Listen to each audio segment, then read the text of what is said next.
नमस्कार दोस्तों, आपके अपने चैनल स्टडी बाई श्याम सुंदर सर पर बहुत बहुत स्वागत है।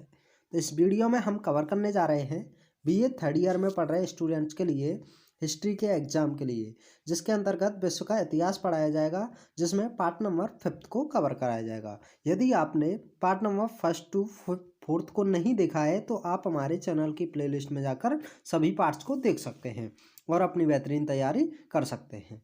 तो चलो शुरुआत करते हैं बिना समय गवाए पार्ट नंबर 5 की, जिसके अंतर्गत क्वेश्चन नंबर 21 में दिया हुआ है, सालाबाई की संधि की 4 शर्तें लिखिए, इस संधि का क्या महत्व है। तो आइए जानते हैं। इसका आंसर होगा सालाबाई की संधि नाना फडणवीस तथा अंग्रेजों के बीच 17 मई 1782 ईस्वी को हुई थी, जिसकी शर्तें निम्नलिखित थी। नंबर 1 पर थी, इस संधि के अनुसार सालसेट कंपनी के अधिकार में बना रहा। नंबर 2 पर है, अंग्रेजों ने नारायण राव के पुत्र माधव राव को पेशवा मान लिया। नंबर तीसरी शर्त यह थी, राघोबा को 3 लाख रुपए की वार्षिक पेंशन दे दी गई। चौथी शर्त यह थी, फतेह सिंह गायकवाड़ को बड़ौदा का स्वतंत्र शासक स्वीकार करके उनके सभी प्रदेश उसे दे दिए गए। आइए जानते हैं संधि का महत्व क्या था। तो संधि के महत्व के बारे में जान लेते हैं। यद्यपि इस संधि से अंग्रेजों को विशेष लाभ नहीं हुआ, किंतु उनकी सैनिक प्रतिष्ठा की पुनर्स्थापना हो गई। मराठों से उनके मित्रतापूर्वक संबंध स्थापित हो गए। अगले 20 वर्ष तक मराठों से कोई विवाद नहीं हुआ, शांति रही। अंग्रेजों को मराठों की आंतरिक फूट का पता चल गया। इसका लाभ अंग्रेजों ने खूब ही उठाया।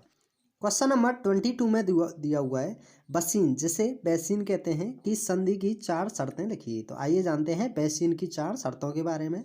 बसीन की संधि दिसंबर 1802 ईस्वी में बाजीराव तथा कंपनी के बीच हुई थी। उसकी शर्तें निम्न प्रकार हैं। आइए जानते हैं पहली शर्त के बारे में। पेशवा अपनी रक्षा के लिए अपने राज्य में कंपनी की एक सहायक सेना रखेगा। नंबर दूसरी शर्त थी, वह सहायक सेना के खर्च के लिए नगद धन के बदले 26 लाख रुपए की आय का अपना एक क्षेत्र कंपनी के हवाले कर देगा। तीसरी शर्त यह थी, सेना के खर्च के लिए जिस सामग्री की आवश्यकता होगी उसके आयात पर कोई चुंगी वसूल नहीं की जाएगी। नंबर चौथी शर्त यह थी, पेशवा किसी यूरोपीय को अंग्रेजों की आज्ञा के बिना अपने राज्य में नहीं रखेगा। तो आइए जानते हैं क्वेश्चन नंबर 23 को। 23 में है, श्री रंगपट्टनम की संधि किन के बीच हुई थी, इसकी शर्तें क्या थीं। तो आइए जान लेते हैं। श्रीरंगपट्टम की संधि अंग्रेजों और टीपू के बीच 1793 ईस्वी में हुई थी। इसकी शर्तें निम्न प्रकार थीं। नंबर 1 पर थी, टीपू को अपना आधा राज्य अंग्रेजों को देना पड़ा, जिसको अंग्रेज तथा उनके मित्रों ने आपस में बांट लिया। दूसरी शर्त यह थी, उसने मालवा पर अधिकार कर लिया और कुर्ग पर उसका प्रभुत्व स्थापित हो गया। तीसरी शर्त यह थी, दक्षिण में उसे डिंडीगल और उसके आसपास के जिले में तथा पूर्व में बारामहल और पर्वतीय दर्रे प्राप्त हो गए। चौथी शर्त यह थी, लूट का एक भाग निजाम को भी प्राप्त हुआ। उसने राज्य में मिला हुआ कृष्णा तथा पेनार का क्षेत्र और कोडप्पा एवं गंजदिकोटई के किले दे दिए। नंबर 5वीं शर्त यह थी, एक प्रदेश मराठों को भी दे दिया गया, जिससे उसकी सीमाएं तुंगभद्रा तक पहुंच गई। नंबर 6 थी, टीपू ने 30 लाख पौंड कंपनी को क्षतिपूर्ति के रूप में दिए और अपने बेटे अंग्रेजों के पास प्रबंधक के रूप में भेजे।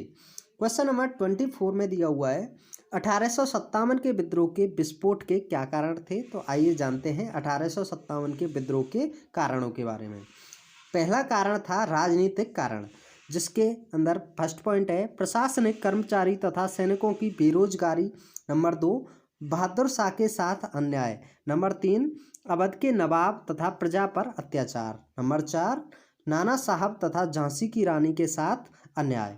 दूसरा कारण इसमें यह था आर्थिक कारण, जिसका फर्स्ट पॉइंट है, अंग्रेजों द्वारा भारतीय व्यापार तथा दस्तकारियों का विनाश। नंबर 2 है किसानों की दयनीय दशा। नंबर 3 पर है सामाजिक तथा धार्मिक कारण, जिसमें फर्स्ट पॉइंट है ईसाई धर्म से प्रभावित शिक्षा का प्रसार। नंबर 2, ईसाई मिशनरियों का अपमानजनक व्यवहार। नंबर 3, भारतीय सामाजिक परंपराओं में शासन का हस्तक्षेप। नंबर 4 है भारतीय लोगों को ईसाई बनाने का प्रयास। नंबर 4 पे दिया हुआ है सैनिक कारण। कुछ सैनिक कारण भी थे, जिसमें फर्स्ट पॉइंट दिया हुआ है भारतीय सैनिकों के साथ भेदभाव। Number 2, general service enlistment act. Number 3 है सैनिक सेवा पर अन्य प्रतिबंध लगाना। नंबर 4 है डाक महसूल वसूलना। नंबर 5वां कारण यह था तात्कालिक कारण, जिसके अंतर्गत उस समय सैनिकों को ऐसे कारावास दिए जाते थे जिनको प्रयोग में लाने से पहले दांत से खोलना पड़ता था। उन कारलूनों पर गाय व सुअर की चर्बी लगी होती थी। इससे हिंदू तथा मुस्लिम सैनिकों में भारी शेष पैदा हुआ, जिसके अंतर्गत ये 1857 का विद्रोह हुआ। क्वेश्चन नंबर 25 में दिया हुआ है बंगाल विभाजन पर लेख लिखिए। तो आइए जानते हैं बंगाल विभाजन पर क्या क्या हुआ था, क्या क्या ना हुआ था, जिसके बारे में पूरा विस्तार से जानते हैं। लॉर्ड कर्जन का सबसे अप्रिय कार्य बंगाल का विभाजन था। उस समय बंगाल प्रांत में बंगाल, बिहार तथा उड़ीसा सम्मिलित थे। उसका क्षेत्रफल 3,97,192 वर्ग किलोमीटर था। इसकी जनसंख्या 8,50,00,000 थी। बिहार तथा उड़ीसा की जनसंख्या 2,10,00,000 थी। लॉर्ड कर्जन का तर्क था कि इतने बड़े प्रांत का शासन चलाना कठिन था, इस कारण प्रशासनिक दृष्टि से इसका विभाजन आवश्यक था। कर्जन ने इसके स्पष्टीकरण में बताया कि मेमन सिंह और बाकरगंज डिवीजनों के व्यक्ति प्राय अव्यवस्थाओं और अपराधों के लिए कुख्यात थे और पुलिस इन लोगों से निपटने में असमर्थ थी। एक उप गवर्नर इन विस्तृत प्रदेशों को देखरेख करने में असमर्थ था। इसके अतिरिक्त पहले भी किसी प्रकार के प्रदेश विभाजन हो चुके थे। उदाहरण के लिए 1865 ईस्वी में आधुनिक उत्तर पश्चिमी प्रांत बनाकर और असम को 1873 ईस्वी में इस प्रदेश से पृथक कर दिया था। 1904 ईस्वी में कर्जन ने पूर्वी बंगाल का दौरा किया और अक्टूबर 1905 ईस्वी में बंगाल विभाजन की अंतिम रूप दे दिया गया। नए विभाजन में पूर्वी बंगाल और असम का एक नया प्रांत बनाया गया, जिसमें राजशाही, चटगांव तथा ढाका के 3 डिवीजन सम्मिलित थे। इसका क्षेत्रफल 1,70,464 किलोमीटर और जनसंख्या 3,10,00,000 थी, जिसमें से 1,80,00,000 मुसलमान थे और 1,20,00,000 हिंदू थे। उस प्रांत का मुख्य कार्यालय ढाका में स्थापित किया गया। इसको एक लेफ्टिनेंट गवर्नर के अधीन कर दिया गया। दूसरा प्रांत पश्चिमी बंगाल, बिहार और उड़ीसा को मिलाकर बनाया गया, जिसका क्षेत्रफल 2,26,528 वर्ग किलोमीटर था और इसकी जनसंख्या 5,10,00,000 थी और इसमें से 4,20,00,000 हिंदू थे और 90,00,000 मुसलमान थे। इससे स्पष्ट है पहला प्रांत मुस्लिम बाहुल्य और दूसरा हिंदू बाहुल्य था। इस विभाजन का कड़ा विरोध हुआ।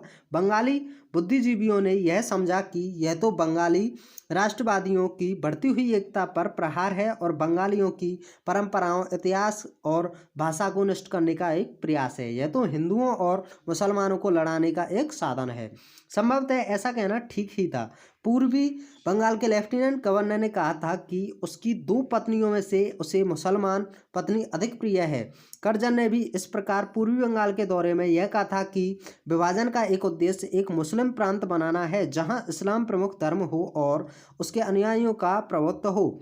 स्पष्ट है कि पूर्वी बंगाल के मुसलमान प्रसन्न थे, क्योंकि उन्हें यह दिखता था कि उन्हें मुस्लिम बहुसंख्यक प्रांत में राजनीतिक और आर्थिक लाभ होंगे। लॉर्ड कर्जन का कहना था, बंगाल के विभाजन का मेरा उद्देश्य प्रशासनिक सुविधाएं भर नहीं है। मैं एक मुस्लिम प्रांत बनाना चाहता हूं जहां इस्लाम प्रधान होगा तथा इस्लाम के अनुयायियों का बोलबाला हो जाएगा। इस विभाजन से पूर्वी बंगाल के मुसलमानों को वह एकता प्राप्त होगी जो मुसलमान बादशाहों और सूबेदारों के राज्य के बाद प्राप्त नहीं हुई। परंतु जिस प्रकार यह विभाजन जनता के भीषण विरोध पर भी लागू किया गया वह बहुत ही दुखप्रद है। कर्जन के अनुसार यह विरोध कतिपय अनैतिक और कतिपय झूठी सूचना पर आधारित है। Assistant governor sir Andrew Fraser के अनुसार यह विरोध केवल वकीलों की ओर से था, क्योंकि नया उच्च न्यायालय स्थापित होने पर उन्हें कम कार्य मिलने की संभावना थी। दूसरे, यह विरोध समाचार पत्रों की ओर से था जो नए समाचार पत्रों के प्रारंभ होने से सशंकित थे। लॉर्ड माले ने इसके निश्चित तथ्य सील्ड फैक्ट की संज्ञा दी है। आपके लिए यहाँ 25 क्वेश्चन कंप्लीट हो चुके हैं, जिसमें 5th पार्ट को कवर कराया गया है।